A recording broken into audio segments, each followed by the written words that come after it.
انا ساگر کے خشک ہونے اور پھر پانی سے بھر جانے کے واقعے نے اجمیر کے عوام میں ایک ہیجان پیدا کر دیا تھا اور وہ آپس میں سرگوشیاں کرنے لگے تھے۔ ہمارے باپ دادا نے صدیوں تک جن دیوی دیوتاؤں کی پوجا کی، وہ چپ چاپ انا ساگر کو ایک مسلمان کے چھوٹے سے برتن میں سمٹتے دیکھتے رہے اور کچھ نہ کر سکے۔ پھر اسی مسلمان نے ہم پر رحم کھا کر ہمارا پانی واپس کیا۔ اب دونوں میں کون سچا ہے، مسلمانوں کا ایک خدا یا ہمارے سینکڑوں دیوی دیوتا؟ یہ حضرت خواجہ معین الدین چشتی رحمت اللہ علیہ کی ایک ایسی کرامت تھی جس نے بت پرستوں کے عقائد کی قدیم ترین عمارت میں گہرے شگاف ڈال دیے تھے اور اس کی بنیادیں لرزنے لگی تھیں۔ مادہ پرست اور عقلیت پسند لوگ تو خدا کے وجود سے ہی انکار کر دیتے ہیں، پھر وہ حضرت خواجہ غریب نواز کی اس کرامت کو کس لمحے تسلیم کریں گے؟ بس اس تاریخ ساز واقعے کے بارے میں اتنا ہی کہیں گے کہ یہ محض اتفاق تھا یا پھر کوئی حادثہ۔ واضح رہے کہ مفکرین کی یہ جماعت اس کائنات اور اولاد آدم کی تخلیق کو اتفاق حادثہ کا نتیجہ قرار دیتی ہے۔ ان کے نزدیک یہ سب کچھ خود بخود وجود میں آ گیا ہے۔ ہمیں بھی اس گروہ سے کوئی غرض نہیں، وہ اپنے راستے پر اور ہم اپنے راستے پر۔ مگر وہ لوگ جو مسلمان ہونے کے باوجود صوفیاء کرام کی کرامت سے انکار کرتے ہیں، ان کے لیے مذہب کی روشنی میں اس تاریخ ساز واقعے کی عقلی توجیہ ضروری ہے۔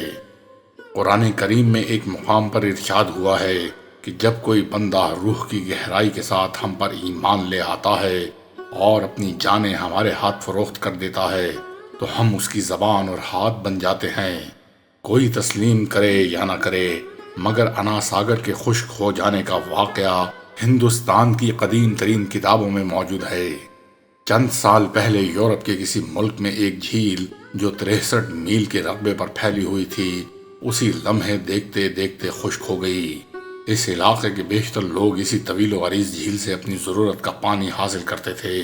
شام کو جب وہ لوگ اپنے گھروں کو لوٹے تو جھیل کا پانی اس کے کناروں کو چھو رہا تھا، مگر جب صبح مقامی باشندے جھیل پر پہنچے تو وہاں کیچڑ کے سوا کچھ نہیں تھا۔ اس واقعے سے قطع نظر سورہ ملک کی آخری آیت کا مفہوم بھی کچھ یہی ہے۔ تم لوگ جو میٹھا پانی استعمال کرتے ہو، اگر اسے خشک کر دیا جائے کیا تم ہمیں اس کام سے روک سکو گے؟ اس کے برعکس جب طوفان نوح آیا تو خالق کائنات کی طرف سے آسمان اور زمین کو حکم دیا گیا تھا کہ وہ اپنے دہانے کھول دے۔ پھر منکرین حق نے دیکھا کہ پورے کرۂ ارض پر پانی ہی پانی تھا اور زمین کی ہر بلندی اس پانی میں غرق ہو گئی تھی۔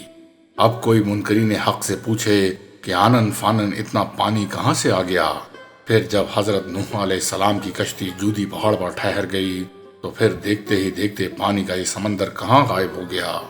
ان جغرافیائی حقائق کی روشنی میں بس ایک ہی بات ثابت ہوتی ہے کہ ہر شے خالق کے کائنات کے حکم کے تابع ہے۔ اجمیر کا انا ساگر بھی اسی حکم سے حضرت خواجہ معین الدین چشتی کے کوزے میں سمٹ گیا۔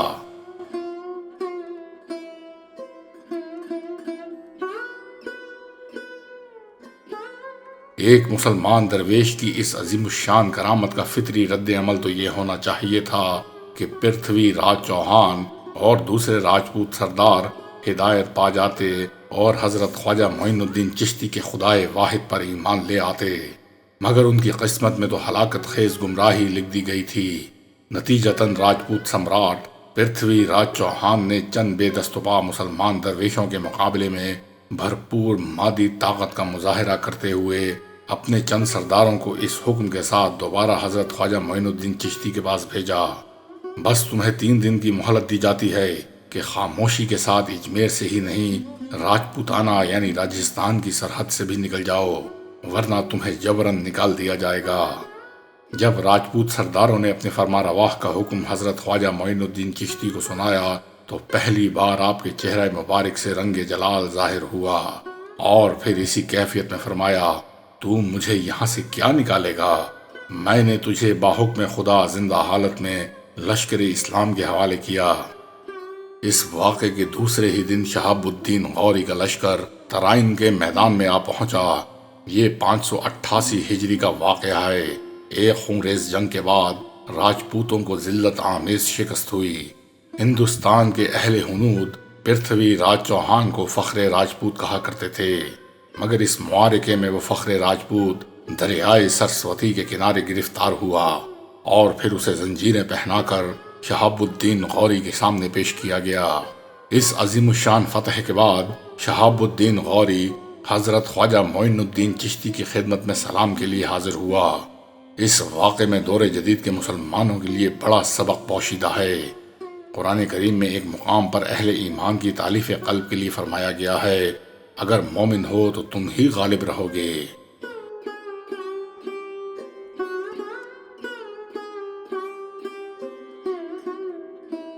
حضرت خواجہ معین الدین چشتی صرف اللہ کے توکل پر اجمیر میں داخل ہوئے تھے۔ راجپوتوں کی تمام عسکری طاقت بھی ایک تنہا درویش کو قتل نہ کر سکی اور نہ انہیں اس علاقے سے بے دخل کیا جا سکا۔ آج پرتھوی راج چوہان کا ذکر صرف تاریخی کتابوں میں ملتا ہے۔ اس کے مادی آثار میں صرف تارا گڑھ پہاڑ پر واقع قلعے کے کچھ کھنڈر باقی ہیں، جس مقام پر یہ فخر راجپوت اپنا دربار آراستہ کیا کرتا تھا۔ اس جگہ حضرت سید میرا حسین کا مزار مبارک ہے، جو دوسری جنگ ترائن میں لڑتے ہوئے شہید ہوئے تھے۔ آج تک کسی تذکرہ نگار نے اس حقیقت کی طرف اشارہ نہیں کیا کہ بر صغیر ہندوستان کے حوالے سے حضرت خواجہ معین الدین چشتی کو سب سے مشکل کام سونپا گیا تھا۔ آپ نے جس قوم کے سامنے خدائے واحد کا پیغام پیش کیا، وہ ہندوستان کی سب سے جنگجو، شجاع اور سرکش قوم تھی۔ حضرت خواجہ معین الدین چشتی کا وصال 633 ہجری میں ہوا۔ جب آپ رحمت اللہ علیہ دنیا سے رخصت ہوئے تو اس وقت تک 1.5 لاکھ راجپوت آپ کے دست حق پرست پر ایمان لا چکے تھے۔ اسلام پر بہتان تراشنے والے بتائیں کہ حضرت خواجہ معین الدین چشتی کے پاس کتنی تلواریں تھیں اور کتنے سپاہی تھے۔